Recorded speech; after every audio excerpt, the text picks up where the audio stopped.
Katie, welcome to the Way of Champions podcast. Oh, I'm thrilled to be here. Thanks for having me. It's great to have a fellow Bendite on the podcast. We chatted a couple months back, I think, when uh, I first heard about your book, and we grabbed a coffee together and just had an awesome chat then. And now here we are. This is being released right when your book came out. So how's it going? How's it feel?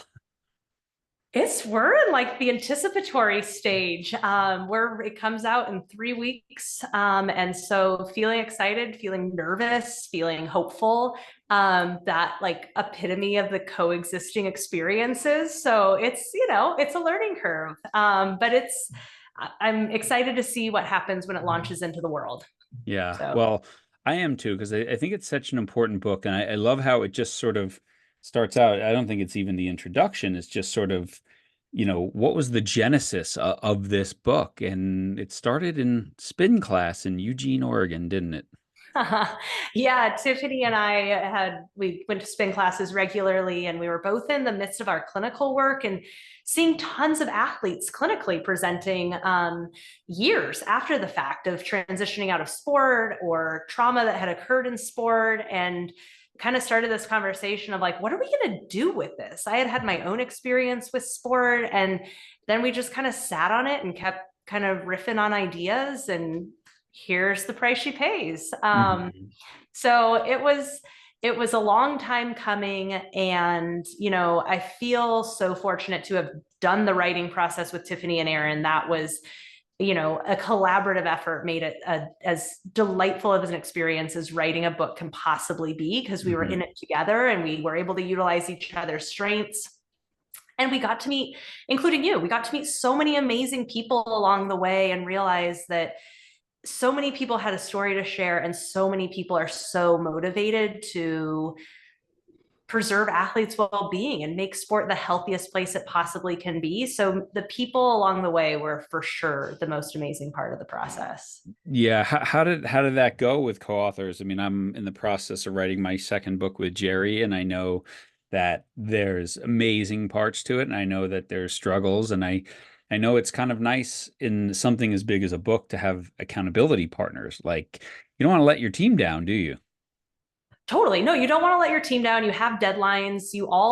We were pretty, honestly, in a lot of ways, lucky in Mhm. that we ended up being a trio. We had never worked on a project before together. So to start with this magnitude of a project could have been like a risky roll of the dice. Mhm. Um, but we all had different skill sets, and we were able to find roles and communicate clearly in terms of what our process was going to be. And it went, I feel like, as smoothly as a process like that could go for three people who were collaborating on a shared task. But I think having designated roles helped a lot. We each knew what we were contributing in our responsibilities. So it was overt rather than like fumbling along of duplication of roles or tasks. Well, did you divide it up by chapters or by research? Or I'm always just curious how people go about that. Yeah, we found it. Aaron is a writer. Yeah. So our agent, the literary agent, Susan, who is just a dynamo, Tiffany and I wrote like the first proposal. And Susan was like, I mean, great content, but you need a writer so that Yeah. it can be like more readable and accessible in that way. So that made it very clear, right? Yeah. Aaron's role, she's a journalist. So she brought all her like word wizardy to the equation. And then Tiffany and I were responsible for cultivating content, doing interviews. Aaron was involved in some of that too. And it just kind of worked. Um, Hmm. we talked through it. I mean, I feel Tiffany and I would often say to Aaron, like, I guess this is life of writing with two clinicians, right? Of like, we're very clinical in that sense. Hmm.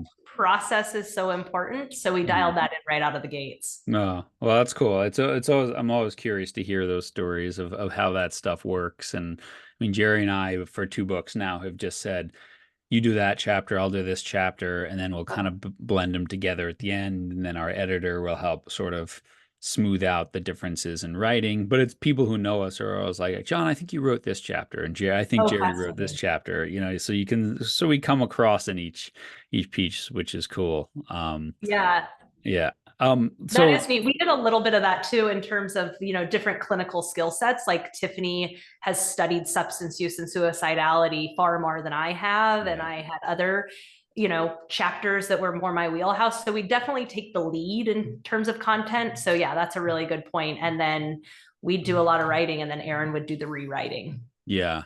Well, I mean, this is, we're recording this the end of May 2024. This is the Mental Health Awareness Month is May, and we kicked off the month with Margaret Domke and Sky Arthur Banning from the U.S. Center for Mental Health and Sport at Clemson. And I think it's cool to sort of close the month with talking to you about your book. So the book, just for anyone who missed it, is The Price She Pays: Confronting the Hidden Mental Health Crisis in Women's Sports from the Schoolyard to the Stadium. And really, I mean, this book is there's a part of your soul in this book because this was your story, and you share it early on. And I was hoping you might be able to share a bit of it for our listeners because, as you've noticed in your practice, and as you said, it's not an uncommon story. Mm-hmm. And that was really the catalyst for The Price She Pays is that, and Tiffany said this early on, she said some version of, well, your story is impactful. The fact that your story isn't unique is the story. And that Yeah. really is how The Price She Pays came to life, is that what my experience was really unfortunate and really preventable in a lot of ways. But there's so many others with a similar experience of athletic systems not being built to elevate the athlete, and in turn you leave sport with a lot of healing that's needed. And Mhm. so wanting to kind of pull that veil back on the sports system while also offering solutions and hope. Athletics Mhm. is an amazing place, and while there's room for growth, there's also so much goodness in sport that we wanted to make sure was also celebrated. um, Yeah. I mean, I think what's interesting, and we talk about this a lot on this podcast, and you use the word, the trauma that people experience in sport, like you did, as a runner at University of Oregon and then Florida State, both physical, right? Overuse injuries and things. I think you mentioned potentially having REDS, but at a time when it wasn't really diagnosed or not paid attention to. They just said work harder. Um, and and then we've had Lauren Fleshman on talking about eating disorders and all these sort of things that especially are prevalent in the track and field world. So you were a track runner at University of Oregon, and obviously a great program. And when you share the story, you went for a coach who had coached you in high school, and then she left after a year, and it wasn't until many years later where she shared with you why she left, which is kind of what you suffered, wasn't it? Yeah, I mean, it was, and it makes sense now, hindsight 2020, right? And I think as a lot of trauma healing goes, we don't understand the magnitude or link the dots until years later. And that was Yeah. for sure the case for me. Started at U of O and went for the relationship and bond I felt with Marnie. I really trusted her, and it was about that place of belonging I anticipated feeling versus this like Because I you had that with her when you were younger. absolutely. Yeah. Like there was a reference point for it. It wasn't even Yeah. this like hypothetical that maybe I'm going to keep my fingers and toes crossed it happens. It was like I had already experienced that with Right. her. Running brought you joy and camaraderie and all these things, and you just thought this would be a continuation of such things. Yeah. And 100%. And got there and it was different. Like teammates were pitted against each other. There were, and I feel like I always need to start these conversations. And I came to this a lot in the writing process of like, there are expectations in sport, right? That Mhm. is not something that we should try to extract. We are not trying to make sport soft. But with the things that I experienced were outside of this bell curve in that sense, Right. right? And so it was confusing. It was disorienting. Teammates were getting cut from the team. Marnie then ends up leaving. It felt really abrupt. It was abrupt. This new coaching staff came in and they were, world renowned coaches. This was like Mhm. such a privilege in a sense that we were going to be able to be coached by them. And right out of the gates, it didn't feel like a match. It really, like, my instinct was, there was an early season race, that different race plans were given to different runners. And I remember approaching them at the preseason camp and saying, like, hold on, what's the deal? Is this how it's going to be? And they're like, no, we basically didn't realize you had the ability to do the other race plan. And so it kind of got off on the wrong foot, but I wanted approval. I wanted to earn my keep, Yeah. basically. I wanted to prove why I was there. And there was this pivotal moment where I remember exactly what you said of, I had loved running, and I switched from running from a place of passion and joy to looking for approval and outcome. And Mhm. it's no surprise now that the wheels kind of came off the bus, because that's not a sustainable place to be competing from. And as my performance began to falter, the program kind of, like there were many conversations about, like, you should medically retire and things of that nature. And then Alberto Salazar swept in, and he was like this amazing hero of my story up Yeah. until, 10 years later. But he believed in me, and he advocated for me, and he took the time to connect. And so I really trusted him, and followed protocol. And he helped me transfer to Florida State. And then 10 years later, learned that I was misdiagnosed. That you were potentially, I think you wrote in there, part of some doping experiment or whatever, Yeah. without your knowledge, just to go see see a doctor that he recommended, who was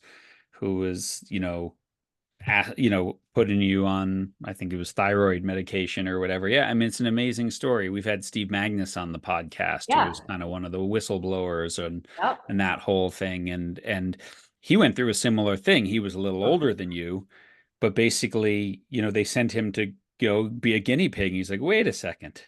And then all the pressure of, but how do I speak out against Alberto Salazar, Nike, the Yeah. Oregon Project, whatever it is? And it's crazy. So I can only imagine what you carried for so long. And then it's so easy to be made to believe it must just be me. I just Yeah. don't have what it takes, right? Mm-hmm. Yeah, and I still grapple with that, honestly. Like, a few weeks ago, I pulled out my medical records yet again to fact check, like, okay, that actually did happen. That I was the medical treatment I was given was, I think I was upon an experiment. But I think that's part of the part that is still confusing to me to this day, is I'll never know, right? I've never been able to get a hold of Dr. Brown or Alberto for them to kind Well, of fill you said that they cracks. said we have no record of you being a patient here. Of like, hello, like, and then you start to question your whole Yep. reality. Like, did I make this up? Like, what's going on, right? It's like that crazy movie, I forget the name, with Jodie Foster, where they abduct her kid on a flight and then they tell her she's nuts, and you're like, wait, no, I know they were here.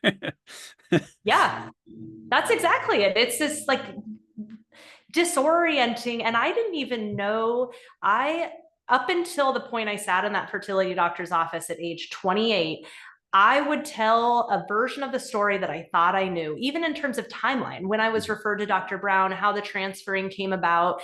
And every single version of that story, Alberto and Dr. Brown were the heroes in it, Hmm. until I got the medical records I could get access to and sprawled them out on my living room floor and learned, oh my gosh, they were actually the most problematic pieces of this equation. And Hmm. everything that I had held with so much shame from college athletics was now eclipsed by this unknown experience with Alberto and Dr. Brown, and then had to learn and try to piece those pieces of the puzzle together. That I have done somewhat, but if they're still missing pieces, I don't know all of the details. I just have pieced together what I'm able to this point, but it'll be a constant evolution, I would imagine. Yeah, well, it's an amazing, I mean, it's a crazy story. I just remember reading it, and I kept putting the book down and say, what would it be like to walk a mile in your shoes today, 10 years ago, going through this, And obviously, this podcast is all about coaching and creating the right type of environment so that people can thrive, and those people happen to be athletes as well, so that they can thrive athletically and socially, emotionally, physically as a human being. And I think, you mentioned before, we walk this line of it doesn't mean it's easy, doesn't mean it's not demanding. And I think that's the challenge for a lot of people who listen to this podcast is, okay, I get it. It can be demanding. It shouldn't be demeaning. Yours and many others transition to demeaning about weight, effort, whatever. Um, but also, how do I make it difficult and challenging and help athletes get over that hurdle, right? That benchmark they're trying to clear. If they're coming in my office every day saying, I just need a break, I need to back off today. And that's the challenge of coaching today, isn't it? Mm-hmm. And I think for me, I look at coaching as we need ethical coaches. That's a critical piece of this Yeah. for, my story and all these hundreds of other stories that we heard. Those things we could prevent with some ethical coaching. That being Yeah. said, not all coaches are unethical, and the role Right. of a coach is significant, and the impact can be profound. Mm-hmm. But what coaches are tasked with, I mean, their plates are overflowing. Yeah. The expectations on coaches is really unachievable for even the most remarkable coaches. Mm-hmm. And so I think part of my hope, and Tiffany, Aaron, and I talk about this regularly, is that we can create a framework. Right now, everybody's fumbling through, what do we do with mental health? And Mm-hmm. if we can equate it to, we know what to do if an ACL gets torn, we know what to do if an ankle gets broken. We need the same type of protocol in place for if somebody has a mental health need, the system knows how to respond. Mm-hmm. Otherwise, right now, it is this kind of fumbling through, what do we do? And I mean, similar to what you're saying, we actually, Tiffany and I recorded a sports shrink episode yesterday about believing and trusting, and when is mental health weaponized, right? So there's this Yeah. whole spectrum of needs, and what is the coach responsible for, and what are they not responsible for? Yeah. It's a huge challenge. I mean, I've worked with, collegiate coaches where it's been weaponized against them. I've worked with teams where we had to come to a team understanding of, just because it's difficult right now, that, I mean, because difficulty is where growth happens as well. So you can't, I don't want this to sound wrong, you can't hide behind mental health every time life gets difficult, right? You're a collegiate athlete. You know what? It is midterm week. It is finals and the NCAA tournament at the same time. It's supposed to be hard. Like, that's what you signed up for. And I think that's kind of the thing is, ethical coaches who are really good at helping outline, hey, these are the terms and conditions. This is what you signed up for. And then that you have as a student athlete, the coach has responsibilities to you. And as a student athlete, you have responsibilities to the program. Right. And that's where I think sometimes it goes off the rails and again, just, I need a mental health day. That's nice. Like you did. I do too. A lot of us do, but we're also choosing to be here. And that's the environment piece that I think is really important that we understand. And hey, on that day when you're feeling down, we got your back. Mhm. You're not supposed to feel great every day, but you still show up, But right? the I got your back is the difference maker, Yeah. right? And I think where mental health can be hard for people to even put language to, that they're having a mental health need. So having this innate belief that your coach or the system or the program has your back, that you have a place of belonging and this place to land, that is the difference maker, right? It's when people aren't, there's no points of connection, that things can really go sideways. I work with a pediatric provider, and she has this like very beautiful language around mental health, saying it might not be your fault that you have mental health needs or symptomology or diagnosis, but it is your responsibility for what you're going to do with it. Mm-hmm. And I think it can be both, right? It can be a bummer when things bubble up, and it is your responsibility of, what are you going to do with that? Right now, Mhm. it's impacting practice. Now it's impacting how you're able to show up and be a teammate. So, what are Mhm. we going to do with that? And preseason agreements really help because everybody knows expectations, right? Mhm. This is what college systems, maybe a medical red shirt is necessary, right? Mhm. Not that you're going to be pushed out, but that you do need some time because there are expectations in sport. Yeah. There are quantifiable outcomes that are necessary as competitors. You can't miss 10 practices and show up and think you're going to know the plays, right? Like you Mhm. have to be there. You have to be a contributing member. There are expectations. And this is why I love the topic of mental health integration of sport is because there is that paradox, right? It is Mhm. contradictory. The skill sets that are required to be an elite athlete, you have to have a level of dissociation. Mhm. Otherwise, nobody would do athletics. It is uncomfortable. You Yeah, are pushing through so much pain. You yeah. are overriding the internal narrative to stop, the life circumstances telling you to stop, and you keep going anyway. Mhm. That cannot go away for people if they want to be an athlete. And Mhm. what we know about optimized mental health is that you have this deep connection to self, and there's attunement, and you're paying attention, and you're noticing. And so those are contradictory pieces, but what we know is that they can coexist. And Yeah. that's what we need to be teaching athletes is that you can shift gears and you can tap into this like highly motivated overdrive part of yourself, and you can downshift to check in so that you can prevent things like illness, injury. But that's something that has to be learned. I think in sport we forget that both of those can exist though, and Yeah. that's what mental health integration looks like Yeah, in program. exactly. And I think I want to talk about sort of, two tracks here as well. Number one, how do coaches integrate mental health practitioners into their coaching staff, right? Like what we've seen now is a lot of universities. You and I talked about this when we had coffee, that sort of now have this, sports psychology, mental health department that exists on an island. And so, if an athlete, like you said, had an ACL and they're going to the doctor and the athletic trainer, the coach is in the loop of here's the treatment, here's what we're doing, whatever.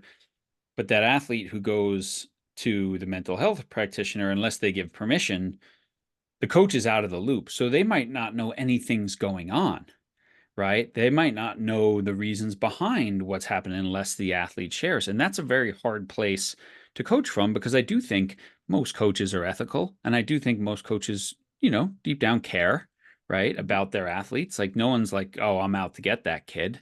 Right. And so it's a really hard situation, I think, for many coaches. One of the most successful coaches that I work with, she has, a staff meeting every week and everybody's there. So the sports psychology department, the athletic trainer, the strength and conditioning, the members of her coaching staff, and the academic advisor and whatever. And she is like, hey, listen, if you're working with an athlete and can't share with me, please come out to practice and watch practice as well. Right. Because, we're seeing things in practice that maybe is not being reported to you in your office, right? And so you are hearing one side of the story, we're doing one side of the story. Come watch so that you can also give feedback to that athlete you're working with. Hey, I was at practice this week and I kind of see where the coach is coming from. And so I don't know. I think that. So, what are your thoughts on the importance of that integration? And it's hard, right? Here you are in Bend, Oregon, with a private practice. You're not coordinating with 20 different high school coaches, club coaches. Right. Yeah, I think it's a valid concern. A lot of coaches that we interviewed expressed that concern of what can integration and collaboration look like so that we don't even need to know the content in which they're discussing clinically, but we need to know how to respond. And is it safe to be continuing pushing them? Do I need to be modifying my coaching tactics? Right.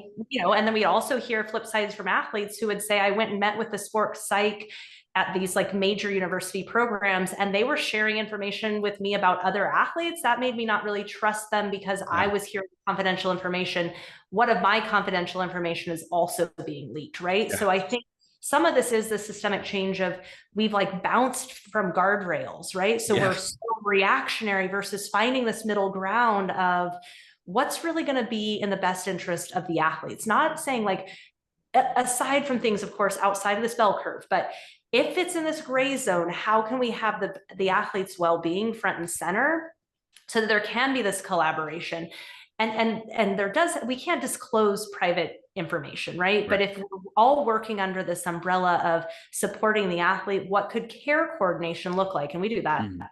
medically all the time, right? Mhm. But that's part of this build out. My hope is, especially like if we look at the NCAA, that's a pretty robust model, is that we can work on that integration piece. But that's the system that everybody's floundering with, that they're recreating the wheel versus no, here is the protocol. We're through, they're rolling out things like best practices. And it's like, no, here is the mandated way in which this can look so that coaches know what can I expect from the sports psych, athletes know what can they expect from the sports psych, what is that integration piece going to look like, what information gets disclosed, how does continuity of care flow? Yeah, because a sports psych on the collegiate level reports to an associate athletic director, right? Who might also then, talk to their peer, or that might be the same person that the coach reports to.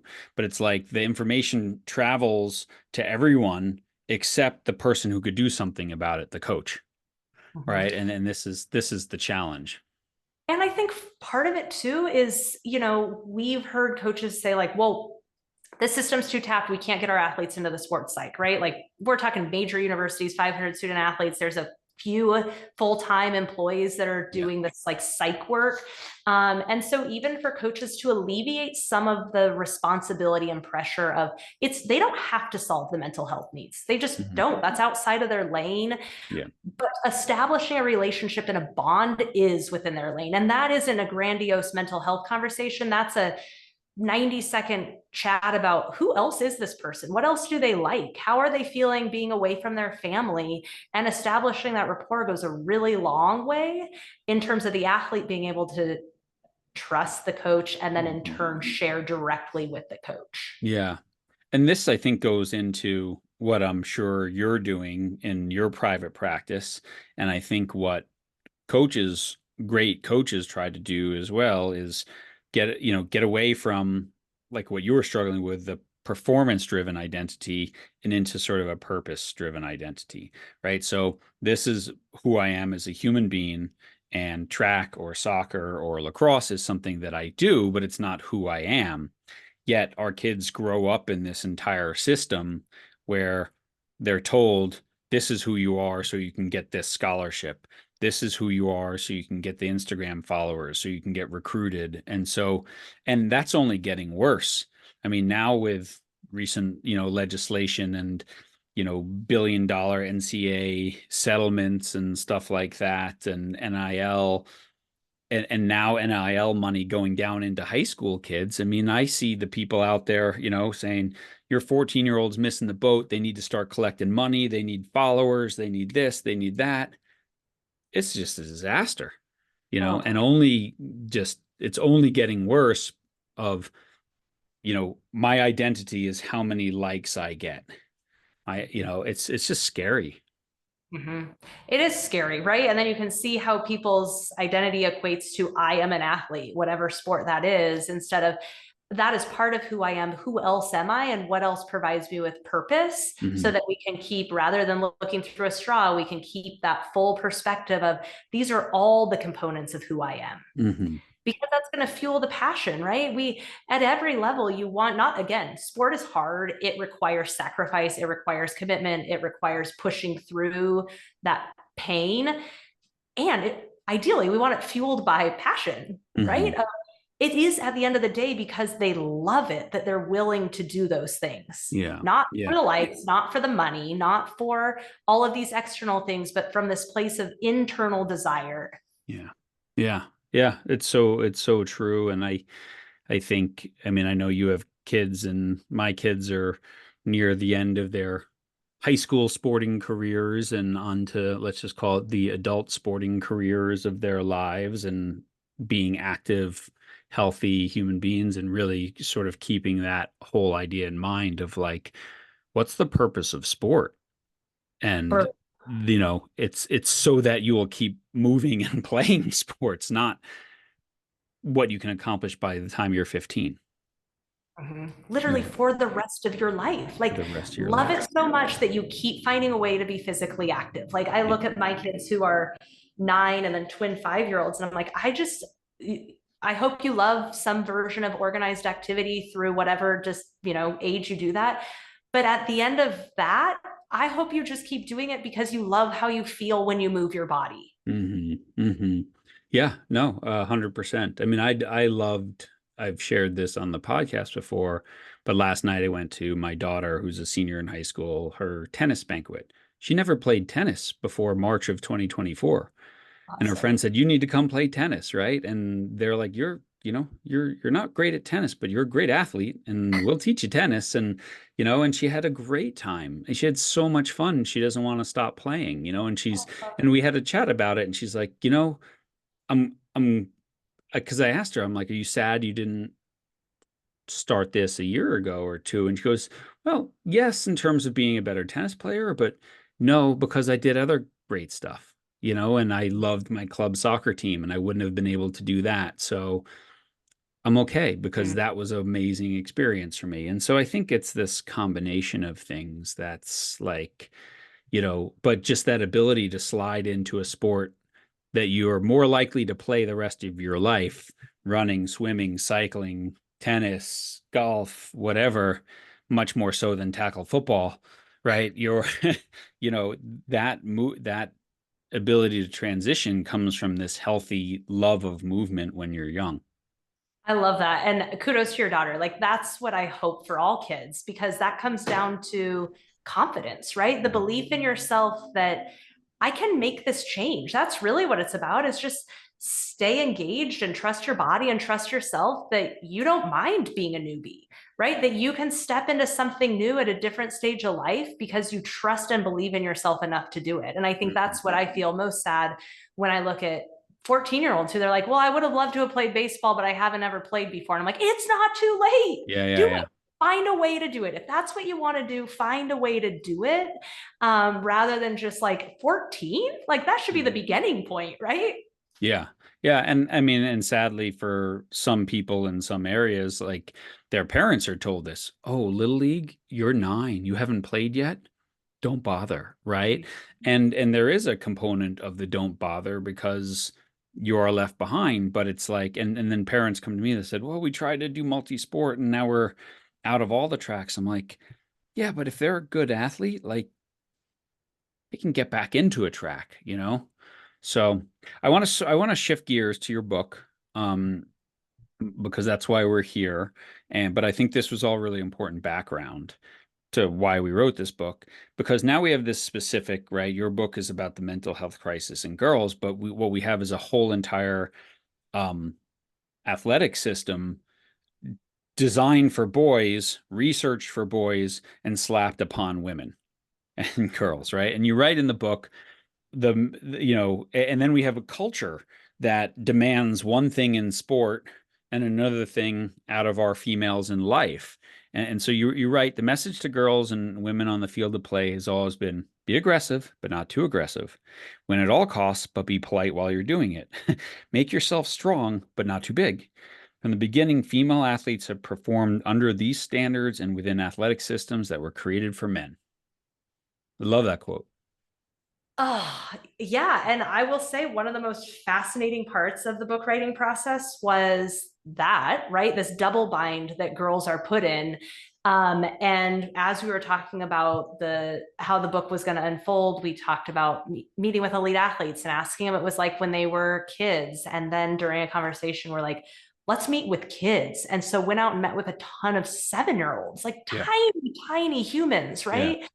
And hearing their perspective of the very first girl that I interviewed, she said, the girls get the on recess. I had just happened, weren't going in with any set questions. I had just happened to ask her, like, what was recess? What's recess like? And she goes, oh, recess. The boys get all the fields and sport courts, and the girls get the swings and the play structure. And I was like, Mhm. what? That is fascinating. So I asked all the rest of the girls. That was the only question I asked the rest of these 7 to 8 year old girls. Mhm.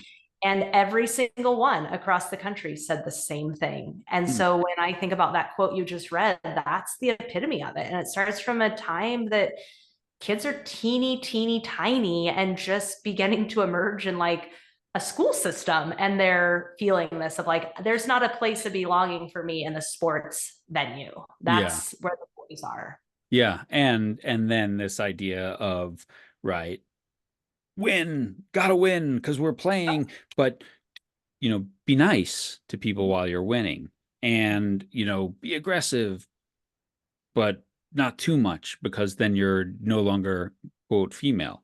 And so the way we've culturalized, like, I don't think this is biology. I think this is culturalization of how we treat our young girls, of how you should act, how you should be. And there's things the way we culturalize young boys or educate young boys that's not helpful for them either.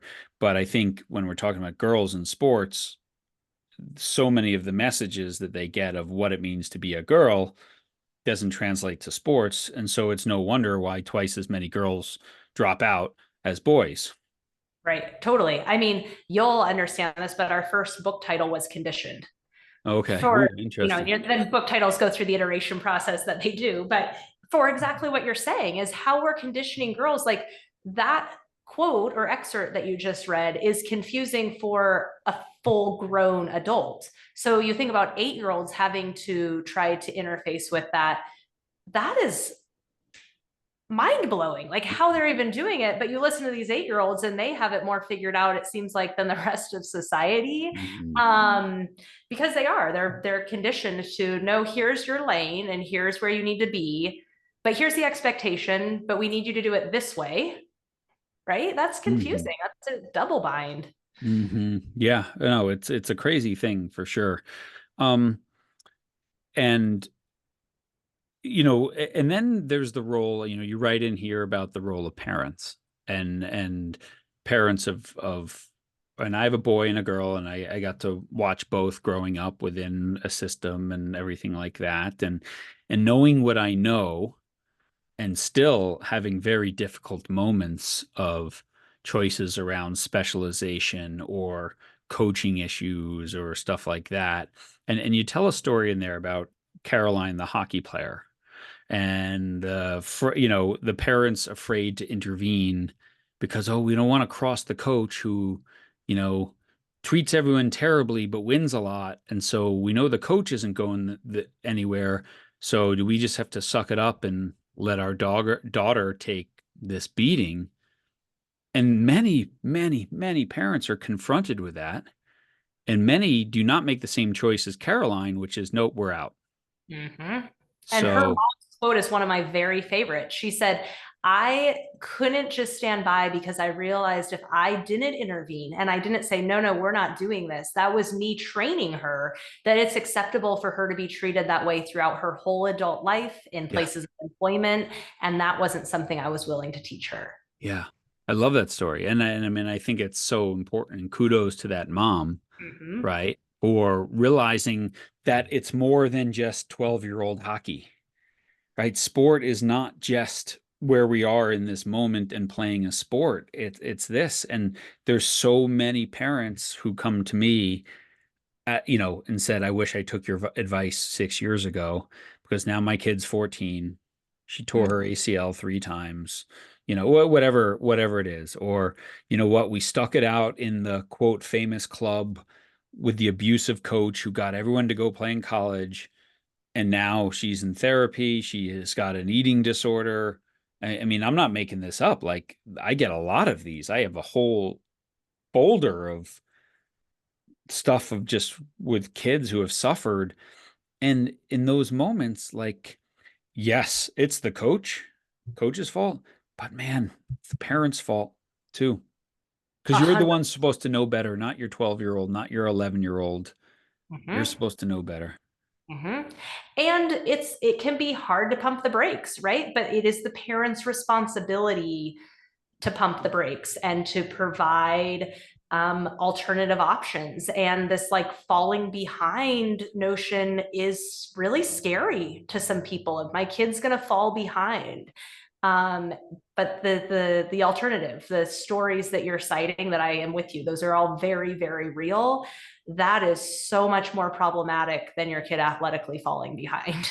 Oh my God. Yeah. I mean, this is behind in life, Yep. physically, potentially, right? When you have, need a knee replacement at 30, or, certainly, emotionally and everything like that, with the abuse and the trauma that you'll be dealing with for the rest of your life, the trust issues, all sorts of things is just crazy. So, And that was really the catalyst for the book. When thinking about the thing for me that was most important, it was speaking to the impact. Because what we oftentimes talk about is these, we've seen these like huge superstars really speak out about mental health, and I'm so grateful for that. And the rest of the story that we're not telling is the impact and how it does live on in the rest of their lives, right? We hear about somebody having an eating disorder in college because of XYZ reasons.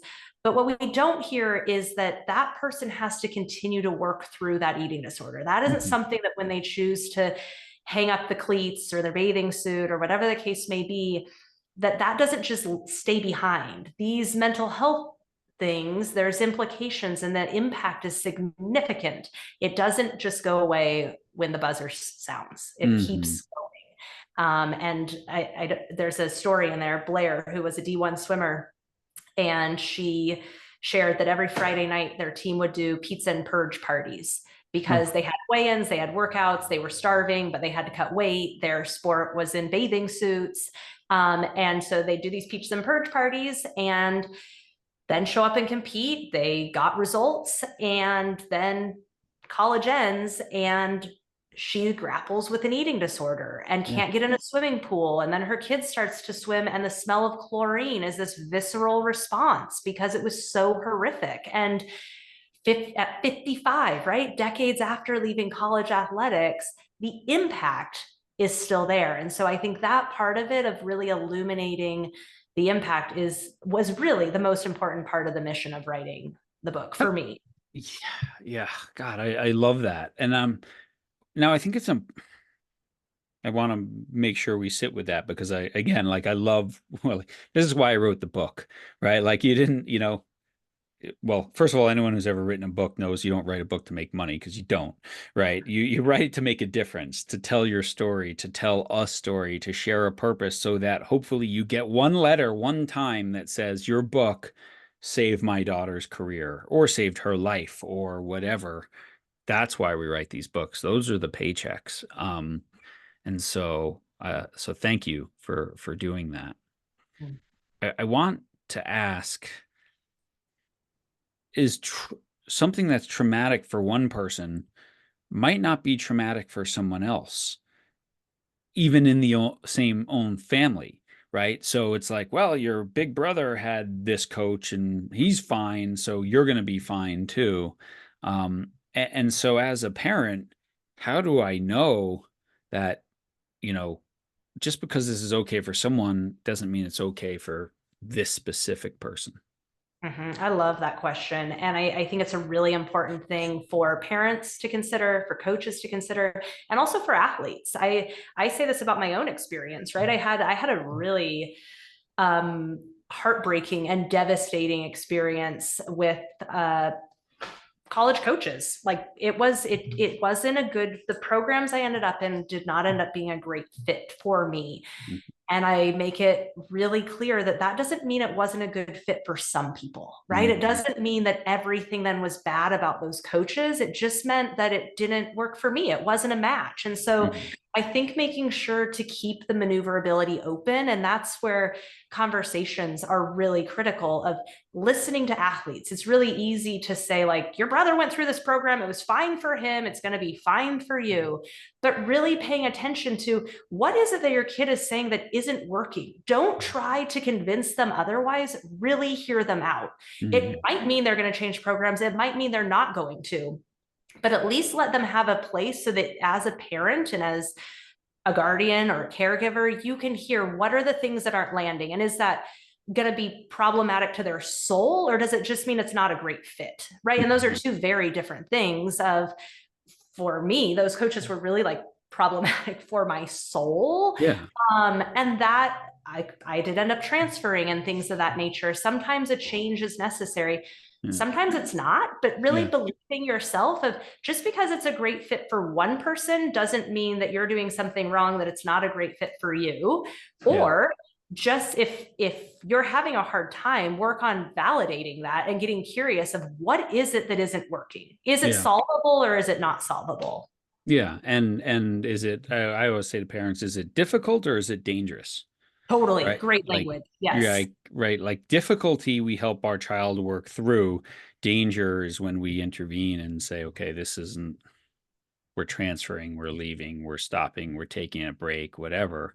And it's finding that. Now I have to imagine in your practice, you sit with many kids who are done, maybe because they hate their coach or they hate their team or they've just fallen out of love of whatever. And they don't know how to tell mom and dad because they see how proud it makes them when they swim fast or score goals or score points or whatever.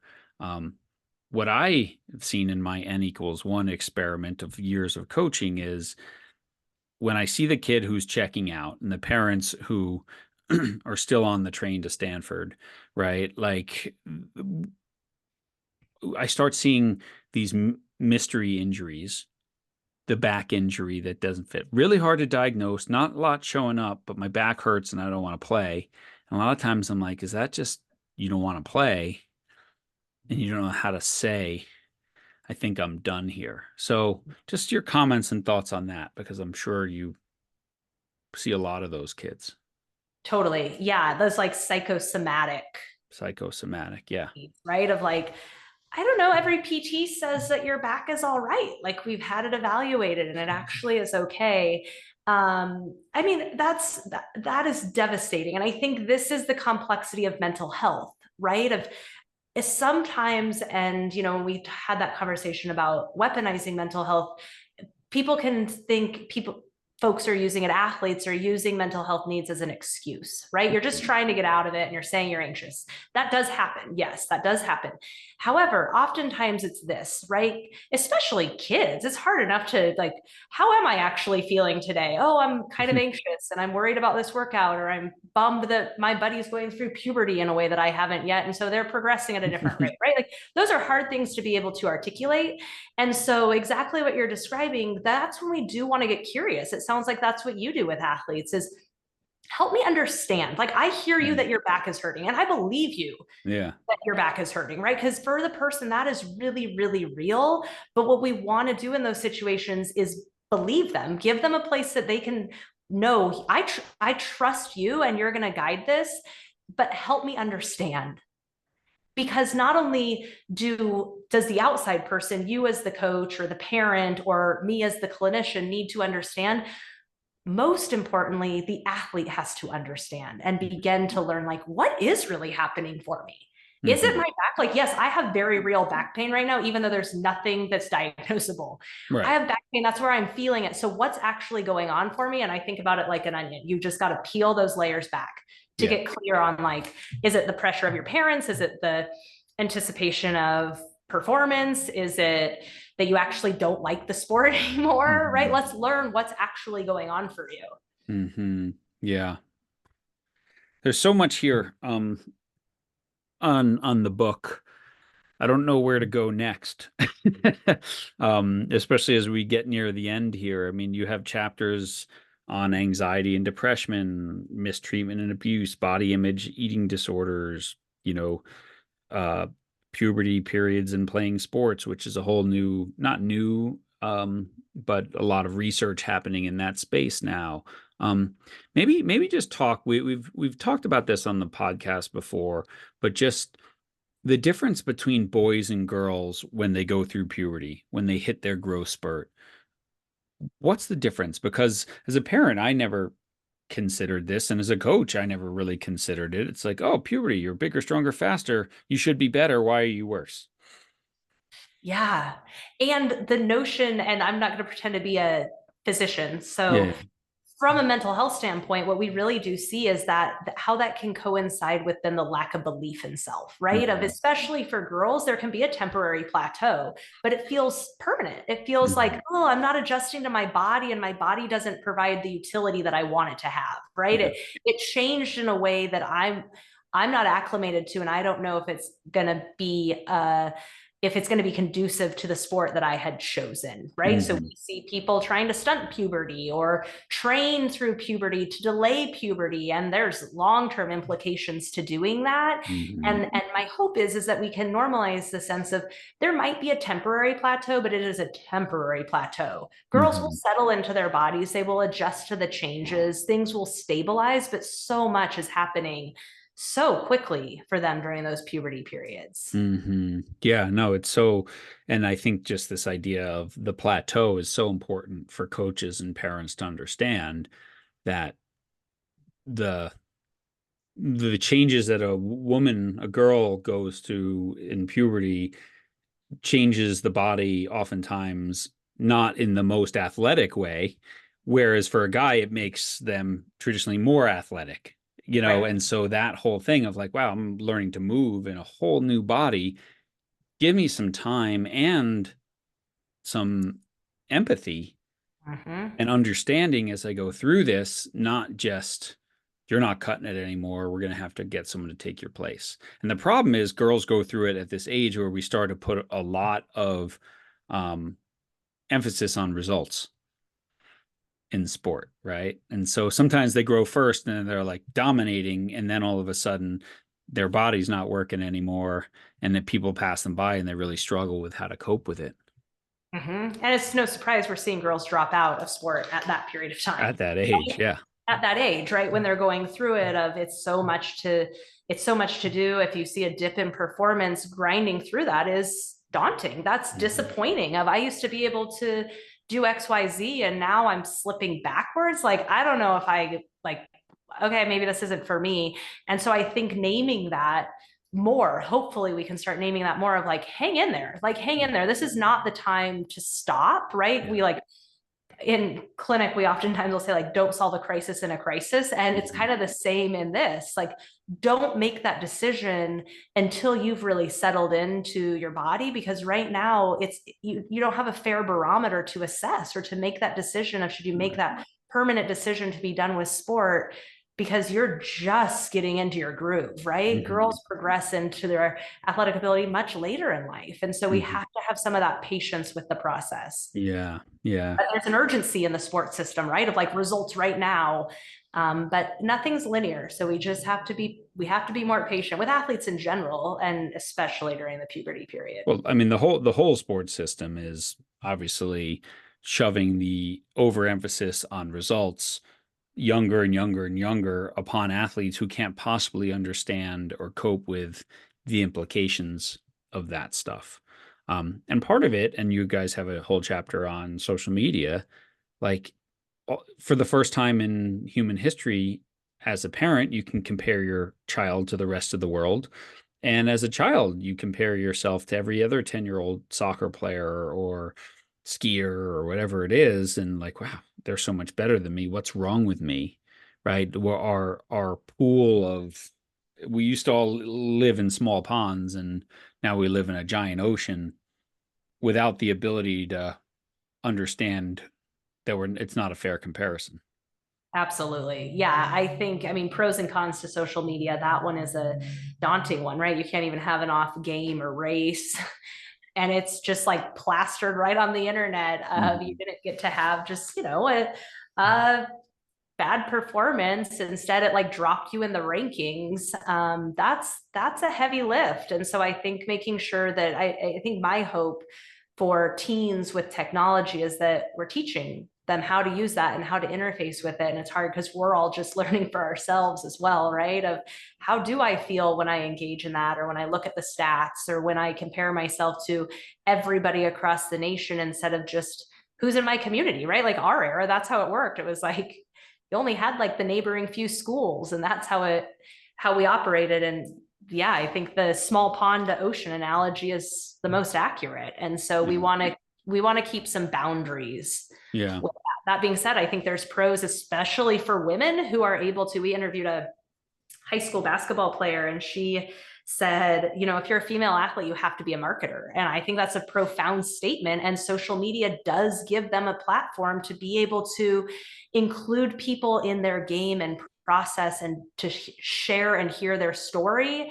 in a way that historically we haven't had for female athletes. So it also, there's good in that, of, you know, age appropriately, of course, but I think it has opened the doors for female athletes, Yeah, that I mean, mainstream. again, I think that's the good piece, but then the bad piece is without giving them the skills to cope with it. You know, I mean, just yesterday, I don't know if you saw the LPGA golfer Lexi Thompson announced her retirement at age 29, the end of the season, but she qualified for her first, I think, US Open at age 12, right? She's been doing this for 17 years, right? And she's like, to have every swing, every round, everything I've done for all these years scrutinized, nitpicked by people I don't know. And again, I have to have a presence and be a marketer to make a living. But now I'm opening myself up to anyone who wants to criticize me for, oh, you're only doing it because of your looks or your whatever, you suck at golf or tennis, insert sport, right? And it's the psychologist Jonathan Haidt has this new book out, and he has this great quote. He says we've uh, under we've under prepared. Sorry, he's like we've over protected our children in the real world and under protected them in the online world. Yeah. You know, and this right here is the issue, right? So we've protected them from adversity and, you know, sexual predators, and don't go out, and you can't walk to the neighbor, and you can't do this, and you got to have a phone at the youngest age, protect, protect, protect in the real world. But then we hand them the phone and say, oh, do whatever you want online. And the results are not good. No, I mean, boundaries. I mean, it's like, I think that is what we're missing. It's almost like there needs to be just like a course, like a driving class, right? Kids learn how to drive. Kids, we need to do the course of how to engage with social media and the internet. Like it can't be a free for all. We know none of us feel our best in that way. Mm-hmm. So we have to learn the cues of, and create boundaries with it, because otherwise, yes, I mean, it's here to stay for sure, but we have to help teach kids, teens, how to be interfacing with it, because otherwise it is a gnarly beast. And as you said before, even us adults struggle with it, Oh, totally. right? So my social media philosophy for work is it's not my quote, but post and ghost. I post Oh, and I leave it alone. yeah, I yeah. I have no interaction. I always tell people at my talks, there's social media, don't expect to find me there. LinkedIn, there's reasonable people. I'm happy to connect there. But you won't find me going back and forth on Instagram or Twitter with people who have endless amounts of time. Yeah, I mean, you can. I think that's a good philosophy, right? Because what we need, and I think this is what can be so great of sport, is sport requires intrinsic motivation, and it requires that intrinsic connection to self. And Mhm. social media can confuse that because it's external validation. And we all need external validation. I don't want to say we don't need external validation, but we really want the driving force to be that intrinsic motivation. Right, right. And when we're looking for external validation from people who have never come to practice, have never met us, have Right. never whatever, and then we weigh their opinion equally to our coach or our parent or someone who knows us so well. Yep. That's the problem. That's the problem. Yes. Yep. Yeah. All right. Anything else? Any sort of last parts here that you want to talk about from the book? I mean, you mentioned, I mean, maybe just, you know, in the beginning you talked about how many people you work with in this sort of transition out of sport, or your chapters healing in the aftermath of sports. And you can have a very good sporting career and still need healing and transition afterwards into whatever you're doing next, or you carry a lot of baggage with you, don't you?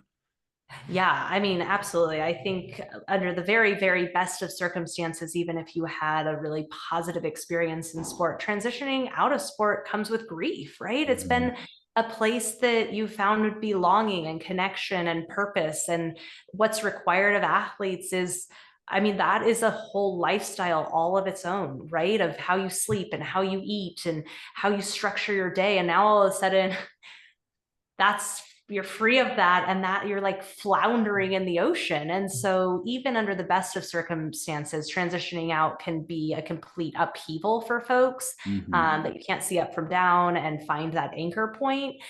So I do, yeah, that's a part that should, hopefully we can see get normalized too. If it doesn't, everything's a spectrum, right? Most things anyway. Of there can be really horrific things that happen that require a different level of healing outside of sport. But even just stepping away from sport under good circumstances, there has to be a level of intentionality and phasing out and a plan generated. Otherwise, people are really untethered. Yeah. And I would say, from my own experience, and many coaches I've talked to, many people who get into coaching is, well, I can't play anymore. So how do I stay connected to this thing that gave me a lot of meaning and purpose? Well, we jump into coaching, but without that transition, without that healing, we bring all that baggage. And I wasn't a very good coach early on because of, my career ended because of bad injuries. And so you sort of bring this lack of fulfillment and um, your competitive drive. You forget that you're not an athlete anymore. You're a coach and a mentor and a facilitator, not the one who has to win every game in practice. Right. And it's like, it's a really hard thing, but I don't think I was even aware of that for many years. Right. And Mhm. I think that's one thing I wish we told every college athlete. If you're getting into coaching, like, come to terms with what sport meant to you, both, warts and all. Mhm. And I mean, that totally goes hand in hand with mental health, right? As leaders can only create as healthy of programs as they've done for their own work, right? You Right. can't create a program that cultivates this amazing culture and healthy environment and values mental health if that's not something that you've integrated into your own life and done some of that work yourself. We can only help people as far as we've gotten ourselves. So Hmm. yeah, I think you're absolutely correct. Hmm. Awesome. Um, so last piece, any parting thought for our audience? And then after that, I want you to let people know how to get your book and also how to connect with you directly, your website and all that fun stuff. So let's do the logistics first. Awesome. So we have a foundation called Athletes Mental Health Foundation.org, and we have trainings and different fundamentals for their free trainings for coaches, parents, and athletes. So that is a resource. Then we also can get messages through there. So if you want to connect directly, please do reach out. We're all for the communication. And then we do have Instagram that is the same, Athletes Mental Health Foundation, and a podcast called Sport Shrinks. So definitely reach out if you have questions or want to connect. As always, I'm with you. That's generally the best part of all of this work is the people that you get to meet. So welcome any questions or Awesome. Perfect. Parting thought for our listeners. yeah, I mean, I'm really grateful you had me on. I am, it's a collective. And so I'm grateful for the people who have shared their stories. I'm grateful to the programs who are integrating mental health. And I hope sport can remain a healthy spot. I have so much hope, and it's such a game changer in people's lives. So I appreciate you taking the time to have me on and chat about the price she pays. Awesome. Katie, this was super fun. Thank you so much for carving out the time, and good luck with the book launch here. And most importantly, good luck raising those young athletes and human beings of your own. Aw, thank you.